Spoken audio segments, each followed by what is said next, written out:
Hey there, Fletcher All Things Overlanding here, and today I'm excited because I just picked up a new, you could call it portable, or I guess an add-on Bluetooth unit. I actually picked this up for my other car. I just picked up this 2015 Infiniti Q70 as sort of a second car to have in addition to the truck. So I've got the truck for like off-roading and camping, and then when it's summertime and nice out and I want to drive something with a little more room for the family and stuff, then I can drive this old Infiniti. So I just picked this thing up, but it's old school. It doesn't have CarPlay or anything like that. So I decided to go with this 60 frame per second sort of portable, again, CarPlay unit from a company called CarPod Go. I'm going to put a link in the description below to this thing if you want to check it out, get more details and see the price on it. It's actually pretty reasonable. I think it's like $200 and some. But I'm going to show you this thing. I'm going to show you everything that comes with it. It basically makes my old school non-smart car into a smart car with CarPlay, with a nice big display screen that can be mounted a number of ways, and it has some really nice features, and it pretty much works with any type of car. So whether you have CarPlay or not, if you just want to go to wireless and you have wired CarPlay, this is an option. Or if you have an older car that doesn't have CarPlay at all, this is a great way to add it for a budget price. So if you want to learn more about the CarPod Go portable CarPlay interface, stay tuned.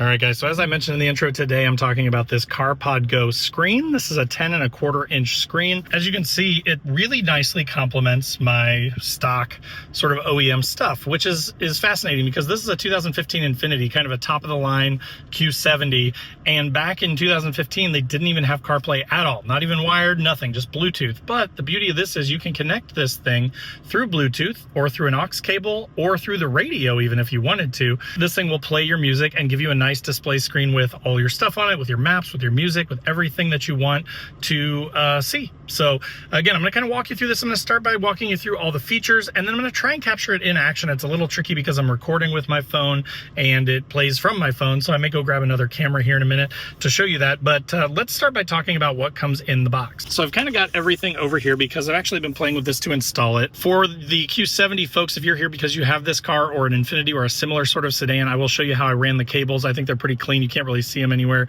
but I'm going to kind of show you that here in a moment. But let's start again with the stuff that comes with it. So of course you get the main unit. One cool thing about this is there's also a magnetic base on the back of it. So let's say you're in a place where you're kind of worried about leaving it up here on the dash. You don't want it to be visible. You could pop this thing off of here because it's just a magnetic mount, and then you could throw it in your glove box or something like that, which I really like. Or you could take this inside if you wanted to use this as like a small little iPad or something. It runs via USB-C, so you could use this thing wherever you wanted to. I have an e-bike that I use around at expos and things like that, and I'm contemplating getting a mount for it so that I could pop this thing off, plug it into my e-bike, and then run it on my e-bike to have, you know, GPS and that sort of thing. So I like the portability and the modularity of it because it just gives me a lot of options for how I can use this thing. Also, if you had more than one vehicle, that would be another use case where maybe you might use this in another vehicle and just have two mounts or something like that, but one unit, and you could swap it back and forth. So anyways, just thinking outside the box. But let's start with what comes with this unit. So of course you get a nice little instruction manual. It's in multiple languages, but it's actually only like 5 or 6 pages, and it just kind of shows you how the thing goes together, how to mount it, everything that should be included, and it tells you how to operate the unit. But I'm going to show you that here in a second. It's pretty easy to use. You also get this big long cord, which is for a backup camera. So this thing does include a backup camera. So if your car was really old and didn't have a backup camera, mine does, but the quality's pretty lackluster if I'm being honest. So I may end up wiring this thing in eventually just to have a better, higher quality backup camera. But it does come with a cord for that. Of course, it comes with the actual backup camera itself that can be mounted on like a license plate or with the stickers like up underneath of the rear of your trunk. So you get that, and then you also get this little thing, which is kind of cool. It's like a modulator for the powers. So to make these things kick on, you usually have to wire into a reverse light in your tail light, but sometimes that won't provide enough power and it will just short out and it won't work right. So this thing actually modulates that power for you and makes it so that it works even if the power isn't sufficient enough. You just wire this sort of in line, this little sort of isolator. So that also comes with it, and I like that they were thoughtful enough to include that. Now you do get this sort of flat plastic disc with 3M on it. So the way that I've got mine mounted up here is I'm actually attaching it low to the glass and then just sticking it straight out. So again, this is kind of my view, and I'm pretty tall, so it may look like in this video that it's blocking my view, but it's really not. This is the hood. Like the corner of my hood is right here. This is a big car. So like the actual hood of the car is is in my line of sight, right where the top of this thing is. So I actually like that this is here. And the other thing is it's totally adjustable via this arm, and there's like a little adjustment. So it looks like I could probably sneak it down like another ½ an inch. And then that would give me an even better line of sight out the front of the car. So it's really nice and adjustable. But if you weren't mounting it to your glass, you get this plastic disc that you could use to, you know, stick this up to your dash or to another surface in your car, you know, and then you could suction cup that mount to this plastic disc. So if you didn't have glass to put it to, or you wanted to put it somewhere else, this just gives you another option to mount it. Then another thing that I was playing with is you actually get this little sort of U-shaped arm, and you get 2 of these bendable, which I've never seen these before. It's actually really cool. You get these bendable mounts. Now, the material of my dash didn't work very well, so I tried sticking this to it, but it kind of just came up because this is kind of that alligator skin or, you know, leather style rubber stuff. So it didn't really stick very well to that. But well, the other idea I had was, you know, possibly down here where it's kind of bent.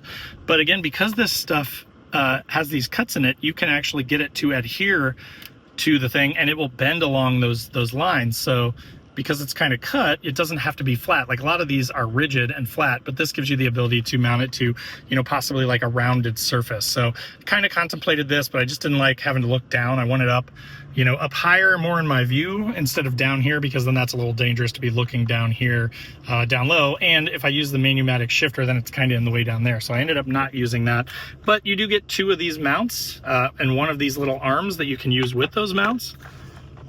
Now, this is my own little pry tool that I use to hide the cord. And again, I'm going to show you how I did that here in a second if you are a sedan person and wants to know kind of how to hide it and make it look good. Then you also get this aux cable. So again, this thing can attach to your radio via Bluetooth, which is what it's doing right now. Or if you had an auxiliary input, then you could plug this 3.5mm auxiliary cable in and run it that way. Or there is an option. So let me show you here.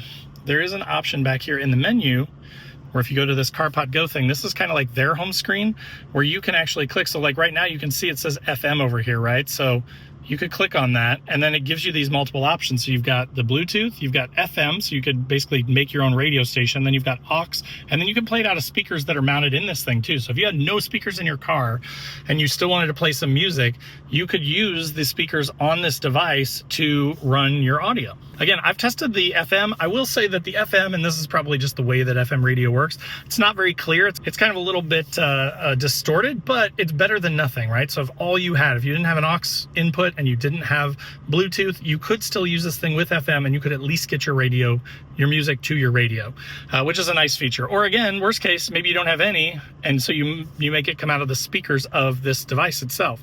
Now, when you switch the audio settings, it does reset itself just to enact that change. So you can kind of see that, but you see how fast this thing is. It operates at 60 frames per second, and it operates really super fast. So I like it that there's no delay. That is one thing that I've had with some of these sort of units that I have, where there's like a big delay, and this thing is super fast. So now another thing to mention is that the device itself is fairly heavy. So I just adjusted it a little bit, because what they recommend is that you actually sort of rest it on the dash. So what I did was I just scooted my suction cup back a little bit, locked it back on, and then set this thing here so that it doesn't move as much. Because if you hit a bump or something and it's suspended, then it's going to want to sort of bounce around, but it's pretty stable sitting here with the combination of the suction cup and that. So just an FYI, make sure that it's supported, or you know, that it's attached from the bottom. So just sort of a tip there on how to mount it. But again, here on my car, I think this actually works really great. And they do give you these strips of 3M. So I might actually take a little piece of 3M and put it right on the bottom here, and then that will attach it to there so that it doesn't move around at all, because I don't want it bouncing, right? So, but that's what I'm gonna do for mine, and I again think that that looks really, really nice, right? Like it just augments my main screen, gives me full CarPlay right up where I can see it, and it works great. So very nice. All right, so I do have it mounted now with just a little piece of 3M down here so that it's very stable, and then the mount back there on the glass. But again, this is kind of my view, right? My first person view of driving. Now again, my eyes are actually up here, so this is what it actually looks like when I'm driving. And again, that is the front of the car right there. So I'm not actually really losing any view or visibility at all. But again, you can mount this wherever you want, right? I personally like it up here because it's visible. I can see my maps, I can see my music and stuff. It's also within easy reach of everything, just like my radio is. So it's basically almost like OEM, but an add-on screen for my head unit. So I really like that. Now, a couple things to mention about this that are very unique about it is this is I believe the only one I've ever seen that is a 60 frame per second refresh rate. Most of them are less, right? Because it's cheaper. So these guys spent the time, spent the effort, spent the money to make this thing refresh quicker. It has a super fast processor in it. So again, there's no lag. It moves around great. It feels great to the touch. It's really easy to use the CarPlay stuff, and the interface is just fantastic. So again, I'm going to show you more of that here in a second. The screen resolution is 1920 by 720, and the brightness is 700 nits. And I'll drop a little explanation of what that means here, but that's kind of the measurement they use to determine like the brightness of like smartphone screens and things like that. But 700 nits is a really bright, really nice screen. Now, another thing is this has a sensor built into it so that it can detect when it's daytime or nighttime, and it will automatically adjust, just like your OEM CarPlay unit might do, where when it turns to night, it goes into dark mode, and when it's daytime, it turns into daytime mode, right?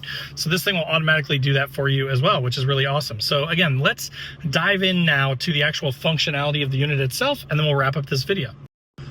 All right, so as you can see, we are now in CarPlay. Again, the screen just looks fantastic. You've got all your sort of normal CarPlay modes. I like the width of the screen and kind of this custom UI that they've built for it too, because it's very familiar. It's like a lot of units that I've used before, or OEM vehicle mounted CarPlay units. So it's very familiar and easy to use. You know, you've got your, in my case, my calendar down here. I've got my music stuff here. You've got your directions and your map over here. You've got some quick links, so I'm sure you can swap these out, but mine right now are phone, my Amazon Music, and then my Google Maps, which is my preference for maps. If you scroll over here, you can kind of see your apps, right? So you've got all that stuff. You can see your messages. The CarPod Go app, again, is that one that just takes you back to sort of your home screen. But I mean, you can see how laser fast this thing is, right? And then over here, I've got other apps that are compatible with CarPlay, things like my car scanner for, my plug-in OBD2 port reader. I've got some of my smart home stuff. I've got a Zoom. If I wanted to have a Zoom meeting, I could. My Iceco fridge could be controlled by this that's in my truck.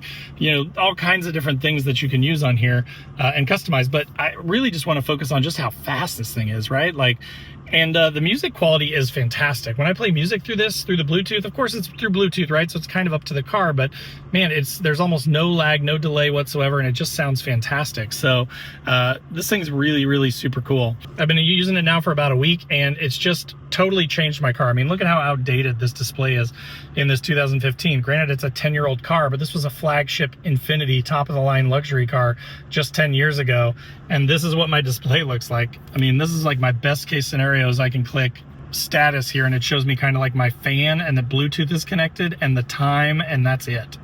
So this is a huge upgrade, right? So huge upgrade. So nice to be able to get in the car and have that familiarity of CarPlay. It also works with Android Auto, so if you're an Android person, it will work for you as well. But nice to have an older car that you can still have this nice new tech with. So that is the CarPod Go magnetic 60 frame per second screen. All right, guys, so the one last thing that I wanted to tell you about is how I ran the cables. Now, the one thing that's a little tricky with the Q70 is that this dash has a big gap at the back, so I can't really get this cord to stay down in there. Some of those like cord holders, you know, that have 3M on them, and see if I can slide them way down there on the glass and clip this cord into it eventually. But for right now, I've just kind of pushed it down in there with a trim tool. I ran it along the A-pillar there, and then down beside the door through the weather stripping down, and then underneath of the dash here. And then you can see this because I haven't cut it yet, but there's a zip tie right down there. There's actually a little empty hole on the underside of your dash, and so I put a zip tie through that and zip tied the cord up to it. And then when I'm done with this video, I just wanted to have it for explanation reasons to show you that. I'm going to cut that off, but then I ran the cord over here, and then it runs up underneath of here, and then it comes out right here and just goes right into my center console. So that was kind of my plan, kind of just a cheap, easy way to do it. Doesn't look terrible. I mean, it's not, you know, super professional, but it's not bad. So that is how I ran it. Really super easy. Just required a trim tool and maybe 5-10 minutes to get that thing all tucked away and run through there. But again, now I've got CarPlay in my 2015 Infiniti for a couple $100. So there you go. All right, guys, so that will do it for the CarPod Go 60 frame per second add-on CarPlay module for any vehicle, really. Again, I've had a couple of these now at this point, and man, I tell you what, this one is the fastest. It definitely has the least lag, and it feels the best. The GPS works flawlessly, whereas some of the other ones can get a little bit wonky, or you see some weird stuff like when you have to recalculate. This thing works just like my CarPlay in my 2023 Frontier. So again, taking a 2015 and bringing it up, you know, 8-10 years in technology for just a couple $100 is very, very nice. All right, guys, so but that will do it for the CarPod Go screen that I added on to my 2015 Infiniti Q70. If you guys have watched some videos on YouTube and kind of considered your options here, there are a lot of them, and a lot of them are very expensive, and they're a little scary too, because there's a lot of amps involved in this stuff.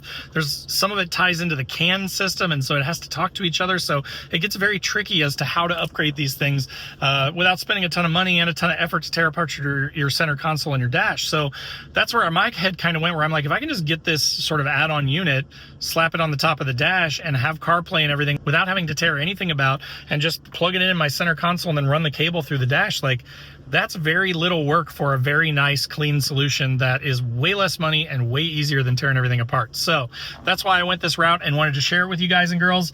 If you have a Q70, this is definitely a great option, I think. And there will be a link in the description down below to get one for yourself, as well as a $50 off coupon code. So hopefully that helps you out, saves you a few bucks, and makes it a pretty easy choice. But again, thanks so much for watching. I appreciate it. This is a newer channel for me. I will put a link in the description below to my camping overlanding channel, which is in my 2023 Frontier. So if you're into camping, that stuff, go check that out. But if not, there'll be lots of Infiniti Q70 videos coming to this channel, because this is my other car, my daily driver for the summer months and fall months.